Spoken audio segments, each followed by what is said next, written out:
Ok, pessoal, bom dia. Sejam muito bem-vindos à Toca do Curupira, tá? Eu recebo vocês como bióloga Apolônia Grade, formada pela Unemate, Universidade de Alta Floresta. E essa é a primeira das nossas atividades educativas, socioambientais, ecológicas, acadêmicas, porque um lema que eu tenho desde que eu me formei em uma universidade pública é: a sociedade custeou a minha formação como bióloga. E hoje eu retribuo como levando à sociedade um pouco desse meu conhecimento. Então hoje vai ser uma honra compartilhar com vocês mais de 20 anos de experiência com plantas ornamentais. Sejam, por favor, muito bem-vindos.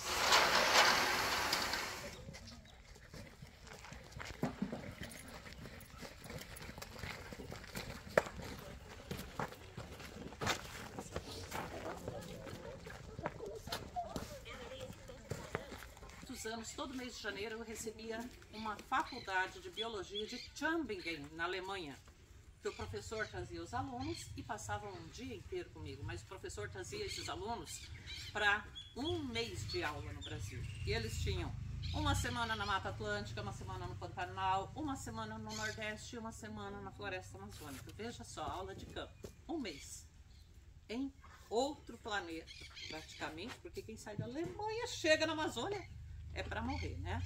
Então, e aí eu tenho já esse traquejo com alunos. E posso falar para vocês, não foi só uma vez que eu tirei aluno, não só de dentro dessa atividade, como de dentro da propriedade, coloquei lá fora.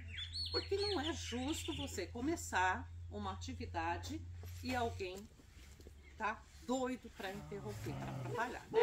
Então, esse aviso é para que tudo corra bem, para que vocês tenham o melhor rendimento possível, o melhor aproveitamento, e eu acredito que vai ser, tá? Com esse alerta, com certeza vai ser, né, professor Jacques? Então é isso. Desculpem a franqueza, a sinceridade, mas isso ajuda muito no decorrer da aula, ok? E falando agora no português, claro, o que a gente vai fazer? Aprender a reproduzir. E vamos aprender a reproduzir como? Polinizando e enxertando. Alguém aqui já polinizou alguma coisa? Maracujá? Muito bem. Então, diga para mim, a polinização do maracujá é uma reprodução germinativa ou vegetativa? Alguém pode me dizer o que é uma reprodução vegetativa? Sem a presença da reprodução sexual da planta, usando a parte vegetal da planta. Pega um broto, alguma coisa da parte da planta. E uma reprodução germinativa? Não somente pelo pólen, usando os órgãos sexuais da planta. Muito bem. A reprodução germinativa é aquela que vai garantir o quê? Variabilidade genética. Porque na reprodução germinativa vai ocorrer o encontro de gametas. Você vai usar a parte masculina e a parte feminina. Você vai gerar sementes e, como resultado, você vai ter um indivíduo distinto, com características diferenciadas do pai e da mãe, tá? Então, se eu fizer uma polinização, o que resultar da polinização vão ser filhos de. Em Rosa do Deserto, a gente tem muitos cultivares selecionados, que são aquelas plantas mais bonitas, tá? Por exemplo, uma bridal, que ela é amarela com muitas camadas e que todo mundo quer uma bridal.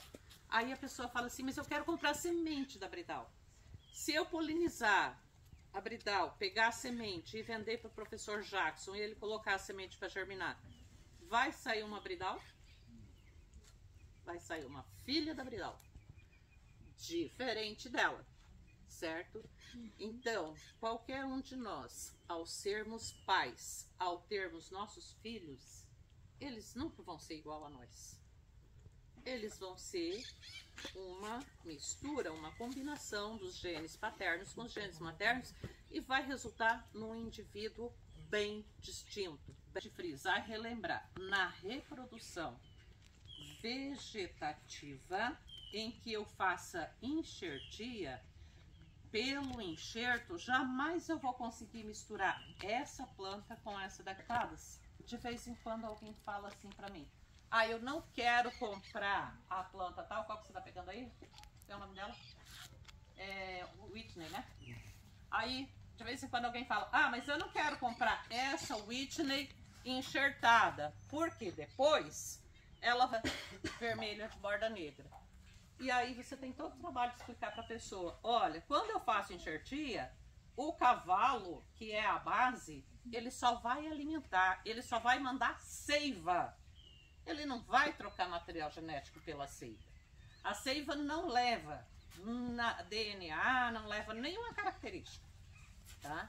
Então, só vai florir a cor-de-rosa se eu deixar brotar aqui embaixo, que é o que a gente chama em enxertia de broto ladrão. Por exemplo, quando vocês compram um pé de mexerica, ele normalmente vem enxertado sobre o limão.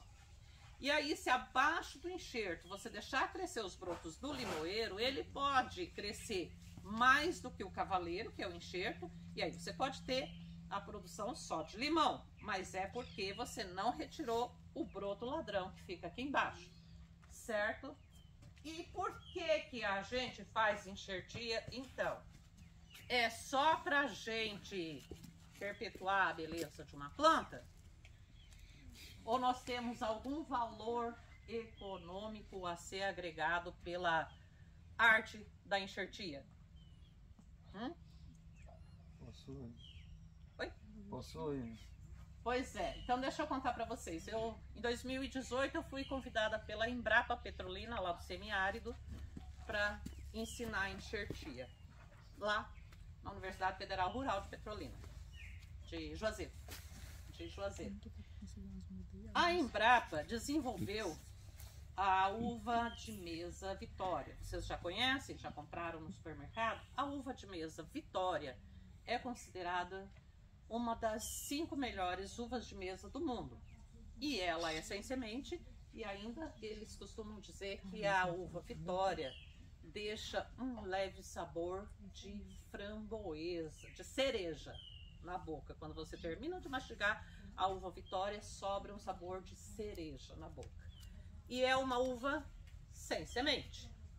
Se ela é sem semente, ela vai ser reproduzida como? Por enxertia. Se não fizer por enxertia, como é que vai se reproduzir? Outra coisa, não sei se vocês viram, na Tailândia surgiu de mutação uma manga sem sementes. Vocês já viram isso? Já imaginou você cortar uma manga, não ter semente, não ter fiapo nenhum? Você abre, é só a casca e dentro só a polpa. É uma mutação que aconteceu, tá? Como é que você reproduz se ela não tem semente? Enxertia. Tem que ser enxertia. E agora, bem recente aqui no Brasil, vocês já devem ter ouvido falar, tá muito famosa a história do piqui sem espinho. Todo mundo já ouviu falar que existe uma variedade de piqui que não tem espinho? E como é que vai se reproduzir? Ah, tudo bem, ele não tem espinho, mas tem semente. Só que até esse piquizeiro crescer e produzir sementes para poder reproduzir ele, vai demorar. Já ele está produzindo. Se eu tiver um monte de outros pés de piqui normal, eu pegar um pedacinho, uma haste do piquizeiro que já está produzindo e enxertar nesses comuns, o que eu tenho? Muitos piquis sem sementes. Então, para isso, é muito importante para nós biólogos, para nós agrônomos, entendermos, conhecermos um pouco de enxertia. Porque lá no Nordeste, criaram uma espécie de manga, que é a manga Kate, que nós ainda não tivemos acesso a ela, porque até hoje tudo que foi produzido foi direto para exportação, que é uma manga maravilhosa, deliciosa. E aí, se você for plantar pezinho de manga desse tamanho, lá nas terras irrigadas pelo São Francisco, e você for esperar 5 anos para ela começar a ter um porte bom para produzir, vai demorar muito. Cheguei lá, o que eles estão fazendo? As mangas que já estão produzindo, só que lá não tem essas mangueiras imensas, são todas mantidas com podas. Tá lá, normalmente sai do tronco principal, sai de 4 a 5 galhos, que daí formam uma copa. Então, cortando esses 5 galhos e enxertando a Kate em todos. Ganha, que já pega aquela estrutura da mangueira, que já tem um ótimo sistema radicular desenvolvido, que é muito saudável, que está produtivo, e nele está se agregando um pedacinho da nova variedade e ganhando 5 anos de tempo, pelo menos, nessa produção. Então, esses são os fundamentos que nos fazem ver que a enxertia não é só um passatempo para quem gosta de flores, de plantas ornamentais, tá? Aí, só que a enxertia é a nossa segunda parte, que nós vamos começar agora trabalhando a polinização. E fazer polinização é uma arte que requer até um certo talento, um pouco de veia artística. Mas aqui a gente só vai fazer a prática, porque para eu ter uma planta como essa daqui, que já foi separada, vai ser matriz, eu tenho que saber quem eu estou polinizando com quem e qual é o resultado esperado. Eu tenho que saber um pouquinho da história dessa planta, qual é a mais escura e que transmite essa característica, porque de repente eu tenho uma mais escura, mas quando eu cruzo ela com outra, o resultado já vai diluir, mas também preciso saber qual consegue transmitir a característica de fazer cor dobrada, e isso é muito importante. Deixa eu contar um pouquinho de rosa do deserto para vocês, que é o seguinte. A rosa do deserto é a planta ornamental mais recentemente domesticada pelo ser humano. Até a década de 50, a rosa do deserto existia no meio do deserto, na África. E ela cresce com a aparência de um pé de mandioca. Os galhos compridos, 2, 3 florzinhas na ponta de um galho, de outro. E ela até forma um caudex bonito. Não tem nenhuma com caudex grande aqui? Vou pegar esse daqui, mas ali atrás. Ó, esses caudex aqui, ó. Você tem essa formação, essa aparência do caudex com os replantios frequentes. Pega uma bem bonita. Essa daqui, ó, a segunda, que é bem torcidinha. Com os replantios frequentes, e a gente chama essa técnica de elevação de caudex. Por quê? Ela, na primeira vez que ela foi replantada, até aqui ela estava dentro do substrato. E aqui saíam pequenas raízes de alimentação. E essa parte de raiz maior aqui estava dentro do vaso. Então a gente faz um replantio anual, trazendo esse caudex para cima, trazendo ele à mostra. E então essas primeiras raizinhas aqui a gente limpa e ela vai formar outras raízes de alimentação aqui embaixo. E aí a gente vai tendo esse aspecto tão bonito que é caudex, tá? Ele sai de dentro da terra e ele vem. E o nome científico da nossa planta é o que? Adenium obesum. Obesum porque ele sempre lembra formas de uma pessoa que esteja bem fofinha, tá? Com o corpo com ótimos contornos, tipo isso daqui. Então a rosa do deserto ela tem 2 atrativos, a flor e o caudex, tá? E o caudex dela, sempre que a gente olha, é possível imaginar uma perna cruzada, um animal deitado, um casal se abraçando, porque o caudex dela sempre é muito sugestivo, tá? Mas na natureza ela não apresenta essa formação. E está embaixo da terra. E normalmente uma terra muito árida, muito cheia de pedra, cascalho. Então não se vê essa formação.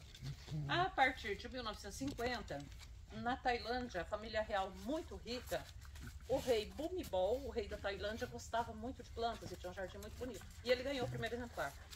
E ele gostou tanto quando ele viu florido que ele mostrou para toda a alta realeza e elogiou.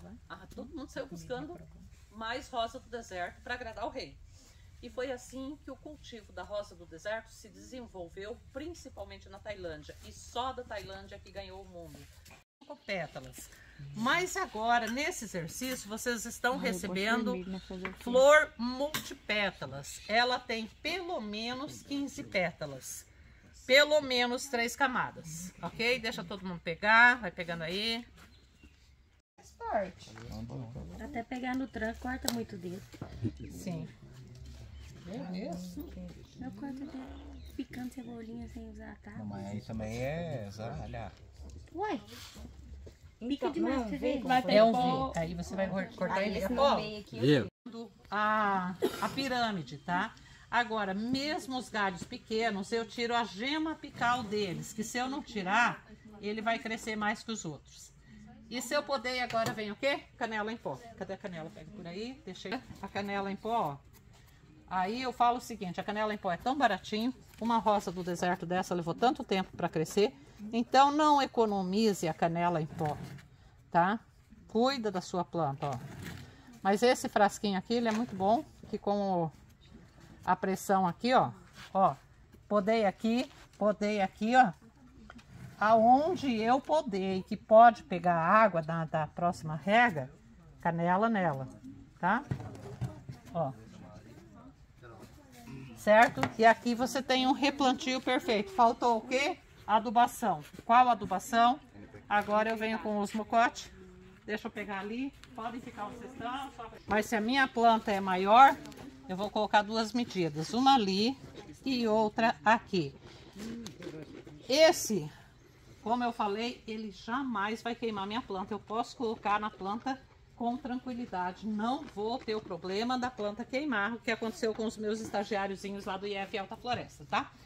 Mas agora sim, ó, completo. Não tá completo, porque falta etiqueta. A etiqueta é o lápis. Deixa eu falar, etiqueta. Essa etiqueta aqui, ela é feita de PVC. Ela aguenta sol e ela não queima. Aí, vocês usem preferencialmente lápis Faber-Castell, e eu não ganho nada deles, 2B. Tem grafite macio, você escreve. Vai para o sol, ele não apaga. E depois, se você precisar, você pode passar borracha ou lavar e usar de novo. Tem aquelas canetas marcador permanente. Pegou sol, some tudo. Você escreve e some. Então, você fez qualquer coisa com a sua planta. Ah, replantei? Eu vou escrever aqui. Replantio, para mim rep significa replantio, senão eu vou escrever replantio. A data, 28, né? 28/5. Adubei também, vou escrever aqui que eu adubei. Se eu souber, replantio e poda, né? Se eu sei qual é a flor, do outro lado eu já vou escrever que é uma vermelha de flor dobrada, ou uma vermelha de flor singela. E eu vou colocar aqui. Porque se eu tenho 10 plantas aqui, eu posso lembrar de todas elas, mas eu quero 20. E daí, quando eu tiver 20, eu já não vou saber que dia foi o último replante. Rosa do deserto, replanta-se uma vez por ano. Porque a partir de um ano, o substrato começa a envelhecer, fica ácido, já não dá mais suporte para a planta. E quando são plantas muito grandes? As plantas muito grandes, a gente tem, se tiver em vaso, replanta de 3 em 3 anos. Quando eu vou escolher um vaso para minha rosa do deserto, aqui a hora que eu tirar essa, ela já vai estar com caudex maior. Eu já passo para um vaso um pouco maior. Tipo, dessa daqui, vem para esse tamanho de vaso aqui. Eu nunca planto direto uma rosa pequena num vaso desse tamanho. Porque vai acumular água, vai apodrecer. O substrato